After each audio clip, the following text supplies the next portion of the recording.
Ehi,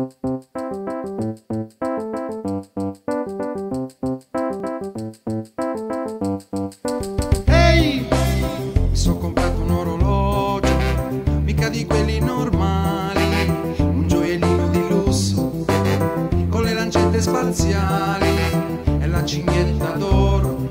Sai, di quelli che hanno fatto un gran lavoro per svegliarmi quando voglio, buttarmi in acqua da uno scoglio. Ehi, mi son comprato un orologio che ha gli effetti speciali, col vetrino diverso, con i primi lontani e i secondi vicini.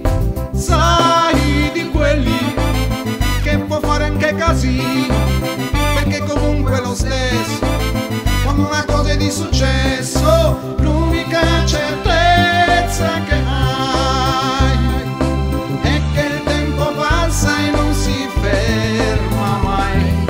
Pulsa il tuo orologio finché ci sei, poi tutto si spegne quando sparirai.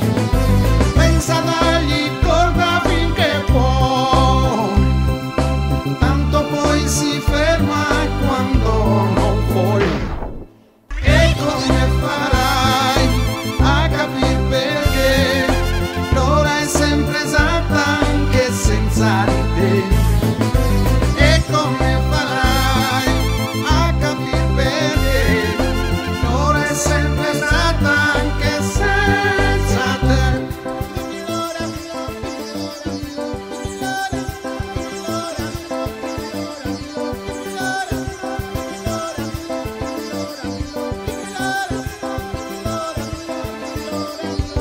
Ehi, mi son comprato un orologio, uno di quelli un po' strani, così per fare sfoggio nel negozio di animali dove io vado spesso.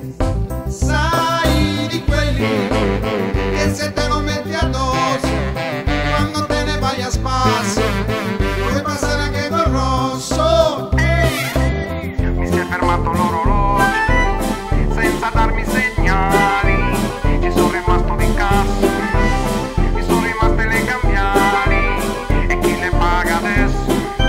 Ehi, fratelli, non pagate per un pazzo che vuole solo con se stesso e va a finire nel processo.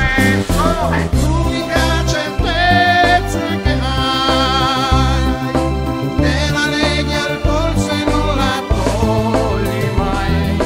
Guardi il tuo tesoro che ora è, così sei felice anche dentro di te. Quando te la mirano tu, ancora ci sguazzi e balli sempre di più. Allora ti dai l'importanza che non hai mai avuto e non capisci perché. Allora ti dai l'importanza che non hai mai avuto e non capisci perché.